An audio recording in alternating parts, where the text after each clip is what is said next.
Welcome to Authors of the Pacific Northwest, where we connect Pacific Northwest authors with new listeners and provide advice for aspiring authors on the business of writing. I'm your host, Vikki J. Carter.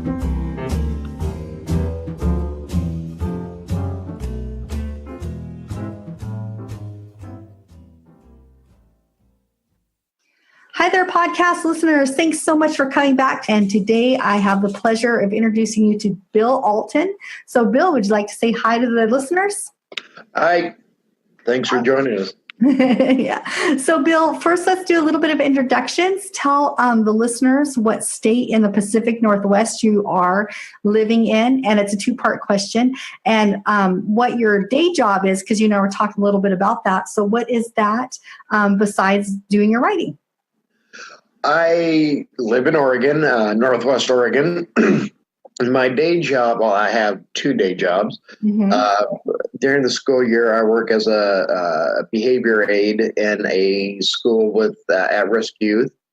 And then in the evening, I manage a transitional housing complex for adults with mental illness. Oh, wow. Wow. That's fantastic. Very self-giving work for you. So fantastic. And so I always ask authors this kind of right up front. It's the stumper question because I didn't prepare you for it. But what's something you would like your new readers, somebody that doesn't know you that's listening to this, what's one thing you'd like them to know about you before they start getting to know you when they read your stuff? One thing I try to, I guess, whenever I meet anyone new is to know that, I guess, kindness. I'm trying to put kindness out in the world. And so although my writing does tend to be dark, I want people to know that it's coming from a place of trying to get inside someone else's head and have the empathy of being a different person. And that's what I try to do personally as well as artistically. Oh, I love that. And I think that's a very valuable thing to share with everybody in this world is to show empathy and kindness around, what people are going through. If we could just all try to put ourselves in other people's shoes, we may be a much better society, right? Yeah. Yeah. So fantastic. So let's talk a little bit about your work. I was doing some reading of how your work was originally started. Do you mind sharing that with us, how you got started writing? Or particularly the two works that you were going to talk about today? The book that I am talking about today is titled A Comfortable Madness. It came out of, it was funny, is I'm a big fan of mythology and theology and different religions. And I was thinking about the myth of Eros and Psyche. And at the same time, I was reading a book by Tim Powers titled The Stress of Her Regard. And which is a vampire story. So I developed this story about for A Comfortable Madness about this character who has a person in her life who is only she can see. Oh. And that was the myth of Eros and Psyche that came from where Eros took Psyche into the mountains, gave her a huge castle, but no one believed that she could see him. Mm-hmm. So this story, the main character is schizophrenic, and no one believes this person that is in her life, who is in her dream and creating problems, is real. They just say, "Oh, that's your illness. That's your illness. That's your illness." And then, as the story goes on, we find out that it's not just her illness. And my whole purpose behind it, outside of the activism of saying, "Hey, schizophrenia is real, mental health is real, the stigma is," I wanted to address that. But I also wanted people to say perception is reality. Just because I don't see something that you see or don't experience something that other people experience doesn't mean that that is not real. Absolutely lovely. I think that's a brilliant premise for a book. And it's also incredibly relevant because so many of us we don't know who is suffering from mental illness. oftentimes. And so when people do finally come out and talk about it, sometimes they get such a terrible stigma added to it, and it's causes more suffering. So I applaud you for writing this. This is fantastic. I love it. Thank you. So Bill, tell me kind of a little bit, where do you put this as far as the book, and what genre is it in?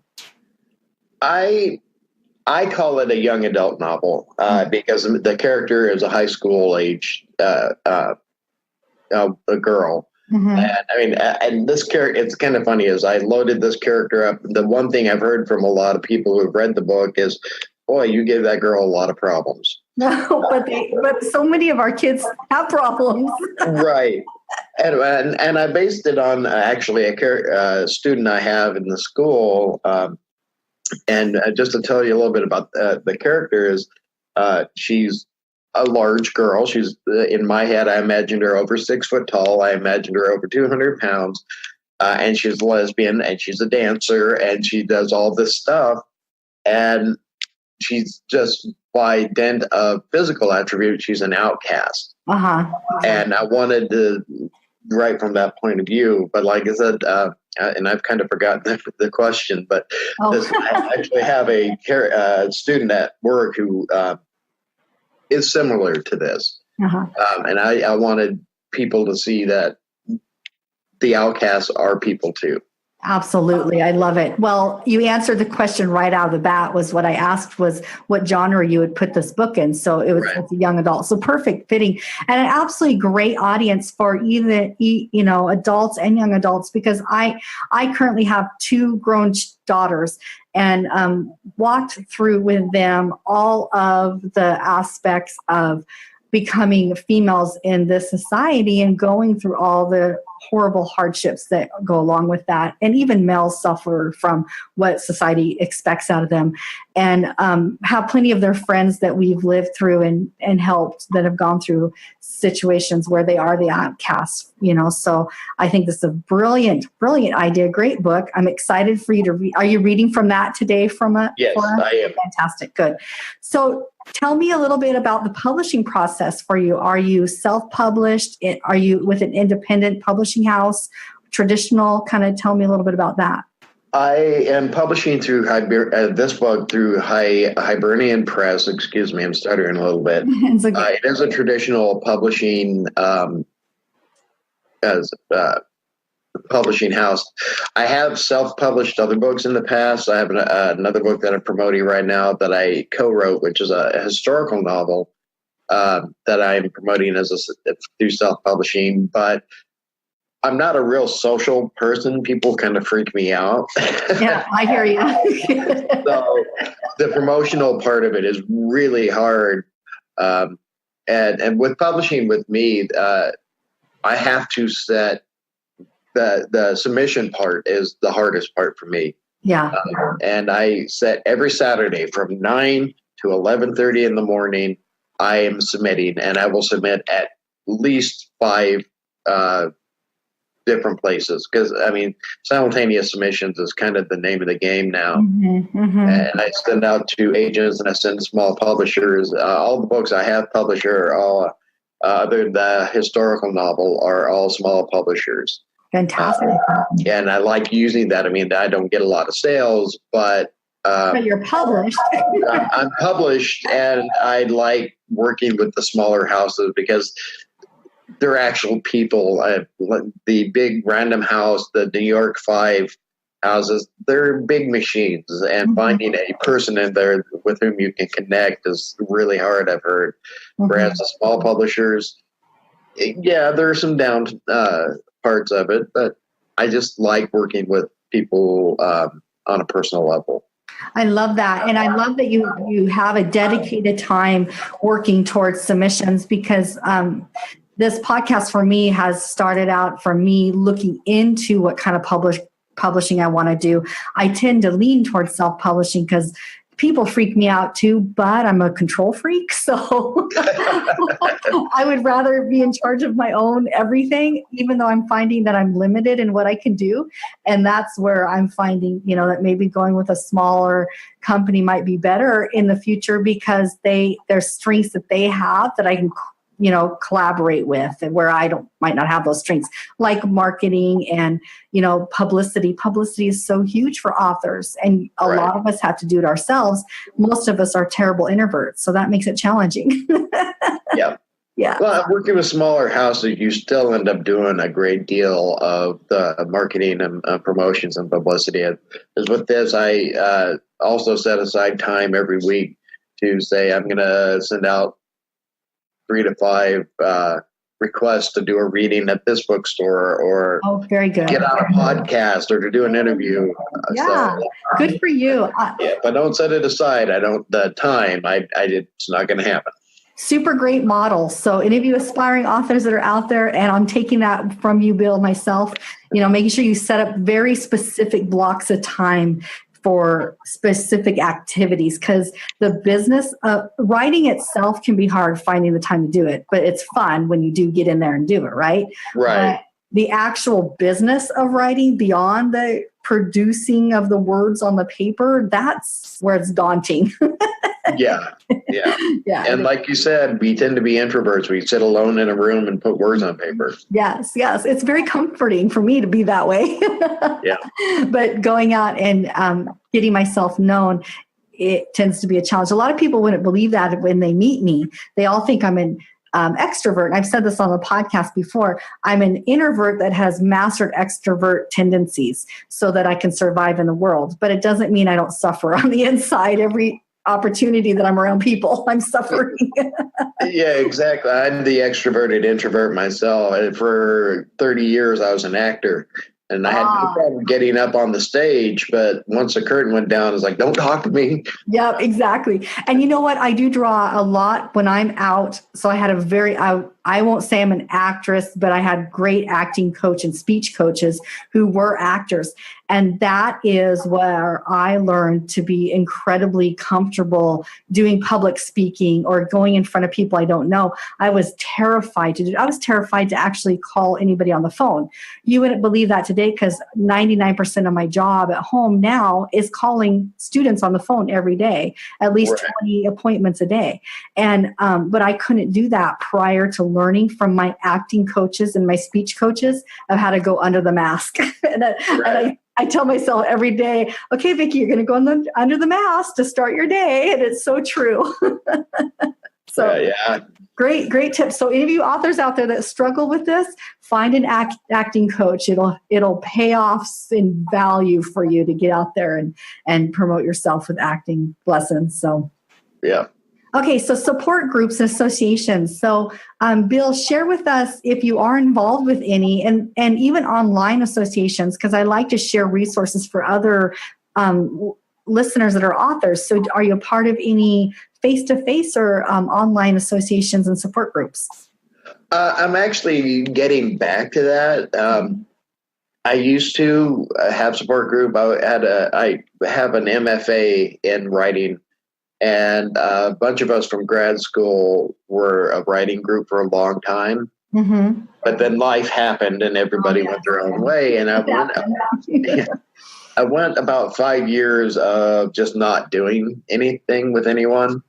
And now I'm rebuilding. I'm actually connecting with writers. I have a book coming out in January, and I'm connecting with other writers in the area who have published through that same publishing house. And we've got 3 of us now. We're meeting, again, setting up that rigid time.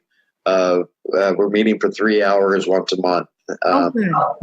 We meet socially outside of that, but for 3 hours once a month, we sit together in a coffee shop and do nothing but editing or discussing, workshopping each other's writing. So valuable. So I'm super happy that you're getting back with a group to do that. I started my little writing group in my area, but we took the summer off because the summers have been just insane for me and my husband in particular, but everybody else as well. So I'm getting anxious to get started back in the fall because I realized how much I missed them. Right. Not around. So, just having people that we can talk about with, about our editing and about our thoughts about, a work we're working on is so valuable. So good. And maybe you can con a couple of those author friends of yours to come on the podcast. We can meet them that way. Yeah. That'd be fun. So let me ask you this one question. What is your inspiration, Bill, for writing? And kind of dovetail on that, what keeps you going when it comes to writing? It's kind of funny. People ask me a lot of times to say, Bill, why do you write? And I give smart aleck answers quite often. It's something to do because I suffer from insomnia. It's like, I've got to do something. Yeah. But I started writing as a teen. I have a mental illness myself. Uh-huh. And I was actually locked up for 2 years in a maximum security ward as a teen. And I started writing poetry for the same reason any teenage boy starts writing poetry. He wants to impress the girls. But then I had a teacher there who said, hey, you know what? This is really good. Wow. And then I got out of that situation. I got sober. I went home. I finished high school. And I had a teacher there who said, this is really good. Oh. And then I went to college and I had a teacher there who said, and it was just that chain reaction. And after doing this for almost 40 years, I have reached a point of I can't imagine not doing it. Mm-hmm. If I don't write something every day, mm-hmm. I get that icky feeling. It's like something's missing. Mm-hmm. And it's kind of like trying to remember something. How do I put that? You forgot something, but you forgot that you forgot it. Exactly. And to me, yes, it is compulsive behavior. I do tell myself, you will write something. It used to be 10 years ago. It's like, if I don't write 1,000 words a day, I'm not doing my job. And now it is, no, just write at least one thought or one fragment a day. And sometimes it's 10 words. And other times, like this morning, I was able to crank out 400 words. Oh, wow. So it happens. Yeah. I don't know if I've said this on the podcast. I can't remember half the stuff I've said. But if I have, it's very true. I believe that writing has saved my life. There has been so many numerous times I look back at incredibly emotional, stressful times in my life. And the one thing that got me out of a dark place were either traveling down towards depression or severe anxiety or just not being able to stay on an even keel. The one thing was writing in a journal or starting a new story or focusing that energy into something, into the writing process. And my husband is amazing because he knows when I haven't written. He knows two things about me. He knows when I haven't gone to the gym and worked out for a couple of days because I get really grumpy. And second, he knows when I haven't written enough in the week or in a day because I'm mentally not a happy person. I'm not balanced.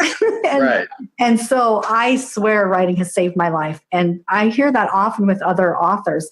And the thing that's beautiful about writing to me is that it doesn't just save us. We actually can be put in platforms and situations where it might be able to inspire someone else, which is very cool. That's always nice. And I teach some writing classes at my school. The thing with me on writing is the act of writing, the sitting down, and so has saved my life in so many, to use your word, in so many like immediate crises. I feel like I'm going to go do XYZ and that would be unhealthy. So no, you're going to sit down and write something. Yep. But for me, writing is not cathartic. I do write a lot about my mental illness or about mental illness in general and addiction and poverty. I like I said, I like the light subjects. But they're all important subjects we need to hear about. So for me, writing it down does not make it better. It just puts it on a piece of paper where I can now look at that problem from an objective point of view. It is not so much inside me. It's like, oh, this is what it looks like. And it's like now I'm dealing with one of my students instead of dealing with myself. Fantastic. I love how you just described that. Very, very good. Because sometimes we are in our heads too much and we need to step out of that. So any human that's listening to this probably knows what I'm talking about. When we think too much, we're in there too much, we have to step out. And writing is definitely a fantastic way of helping us to disassociate a little bit so we can see the big picture. So fantastic. Well, I love the fact that you're writing on those topics. Most of my stuff tends, nobody's been able to read it yet, but it all starts out with major crisis of something happening to someone through poverty or something, something that is life altering. And almost all my characters will be exploring some sort of mental illness in the sense that, they need help from others in a way, shape, or form, and they have to accept that help. That's the hardest part. So fantastic. I love it. So let's listen to something you've written, Bill. I'm really excited. And so set the stage for us. Tell us a little bit about what you're going to read, any back story you want to add before you start the reading. I'm going to go quiet and sit back and listen with the readers. The book I'm reading from is titled Comfortable Madness. And like I said, it's got a lot of dream sequences and psychotic episodes and everything else, but it also deals a lot with sexual abuse. And I'm not going to read anything that is overly sexualized, but it is a little bit dark. And the chapter I'm reading from is, I write short chapters. I'm trained as a poet, so I try to make my fiction or my prose as poetic as possible.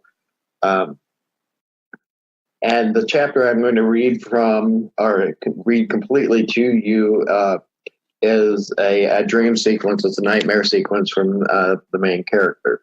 The chapter is titled Emergency. Darkness, thick, vast, and utterly absolute. I hung in the void, the edge where flesh met world blurred. I hung there and waited for the universe to explode into sound and motion. I hung there for an eternity, and then it happened. And when it happened, I jerked. Everything jumped at once. Then the sounds of the world flooded through. There were voices, no words, but the hum of too many people talking at once. Machines tapped out rhythms. Wheeled carts clacked on hard floors. Colors unfolded in my eyes. I tried to turn, but something held me down. Slowly, I opened my eyes, and I knew where I was. I was in the emergency room. Acoustic tiles stretched from wall to wall. No windows, only fluorescent light. Leather cuffs held my wrists to my side, my ankles to the bed frame. Tayla's voice rolled over me. There you are, she said. She leaned in over me. Lines ran out from the corners of her eyes. Her lips were thin and too pale. I turned away. Shame filled the hollow spots in my bones. It soured my stomach. What do you remember? Tayla asked. I died. You didn't die, she said. Okay. You know he's not real, she said. Can I have my hands back? I asked. A frown creased her mouth. She looked out at the hall. I need to pee. Butter, please. She looked unsure for a moment before working on the buckles. Leather separated. I rose slowly and stumbled into the bathroom. It was all pale walls and porcelain. Metal knobs stuck up from the sink. A call button hung from the wall, waiting for something awkward to happen. I sat there, alone, scared, sad. Tayla tapped on the door. I wasn't ready yet, but I couldn't keep hiding. Tayla stood near the bed, nerves rattled. Breathing deep, moving slowly, I sat in the chair in the corner and put my head in my hands. You okay? Tayla asked. She put her head against mine. Her breath tickled the little hairs on my neck. I wanted to go home. I wanted to get out of here. I'm sorry, I said. We sat together and the silence folded over us. The weight of her eyes was more than I could take. I'm okay, I said. Are you? I held my breath. I will be. Really?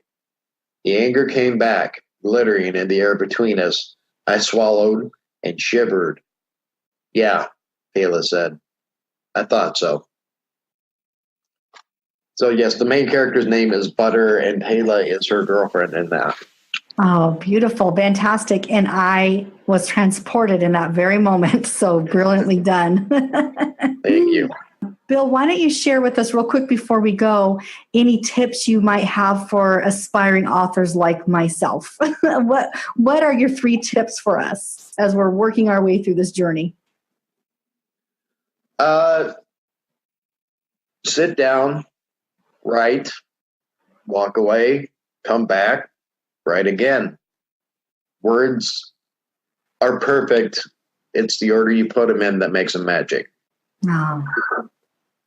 So just keep doing it. Favorite poets, and he was one of my professors in grad school. He says, allow yourself to write bad words or bad stories. Oh, sometimes writing sucks. Fantastic. I love it. I love both those. Do you have any more for us? You're really great at these tips. So I want one more. Sometimes the well goes dry. So take a day, maybe 2, and let it refill. Sometimes you just got to walk away.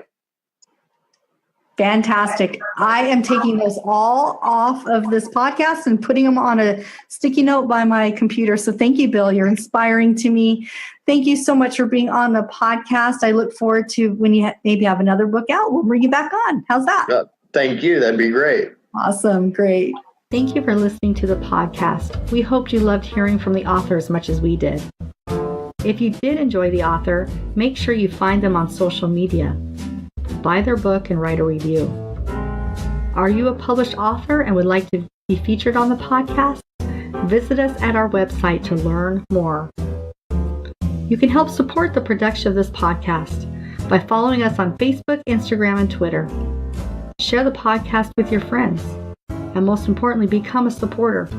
Supporters receive monthly bonus podcasts and a newsletter filled with tips from our authors. To find out more how to become a supporter, visit our website. And finally, I hope you always remember to enjoy the journey. Until next week, this is Vikki J. Carter saying goodbye.